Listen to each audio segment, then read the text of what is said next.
के छ हालखबर के गरिरहेछ आजभोलि के हुनु 12 पढिसकियो घर बस्दा बस्दा नि वाक्क लाग्छ जागिर खोज्दा खोज्दा नि थाकिसक्यो म त एउटा लुम्बिनी जबलिङ भन्ने छ नि गएर एकचोटि बुझ न है कता होला नि यो नजिकै छ ल म जान्छु है हस्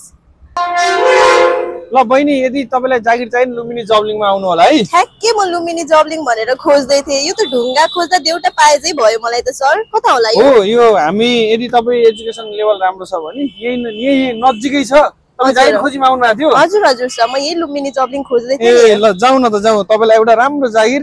आज फाइनलै गरेर पठाउँछौँ हामीले हजुर हुन्छ नि सर यही नजिकै छ हाम्रो ठ्याक्कै यो आकाशी पुलको पूर्वपट्टि हजुर हजुर अनि हाम्रो यहाँ बाहिर बोर्ड पनि छ अरु साथीभाइहरुलाई भनिदिनु होला यहाँ हाम्रो ठ्याक्क बोर्ड छ ल आउनु जाम आउनुस् हाम्रो अफिस यही हो हजुर ल बस्नुस्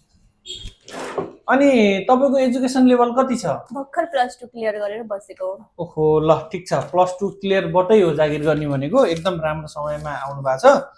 अनि अब म तपाईलाई 5-6 वटा भ्याकेन्सीहरुको बारेमा बताउँछु यदि तपाई जुन तपाईलाई गर्न सक्छु भन्ने कन्फिडेन्स छ तपाई किन भन्दा भर्खरै फ्रेशर हुनुहुन्छ भर्खरै प्लस 2 पढेर बस्नु भएको छ हैन जुन राम्रो हुन्छ त्यसमा तपाई इन्टरभ्यु दिन जानु होला है त अनि सीबीहरु छ कि छैन तपाईसँग सीबी त छैन नि सर छैन ल म हुन्छ म तपाईलाई सीबी पनि हामीले राम्रो एउटा बनाइदिन्छौ अनि त्यसपछि हामीसँग त धेरै भ्याकेन्सीहरु छ जुन एउटा राम्रो हुन्छ त्यसमा तपाईले आज इन्टरभ्यु दिने है त हजुर हुन्छ सर ल हस् हुन्छ तपाईको सीबी रेडी भइसकेको छ हजुर अब तपाई इन्टरभ्यु दिन जानु होला है त हजुर सर म कति चिन्तितमा बसे थिए जब कता खोज्ने जब कता गर्ने भनेर हजुरले गर्दा आज मैले फाइनली जब पाउनुभयो हजुर ठीक छ तपाईहरु जस्तै फ्रेशरहरुलाई हामीले चाहिँ जागिर दिन बसेको हो हजुर तपाईलाई राम्रो जागिर आज दिएर घरमा चाहिँ तपाईले अब लड्डु खुवाउनु होला है त हुन्छ sir thank you so much sir welcome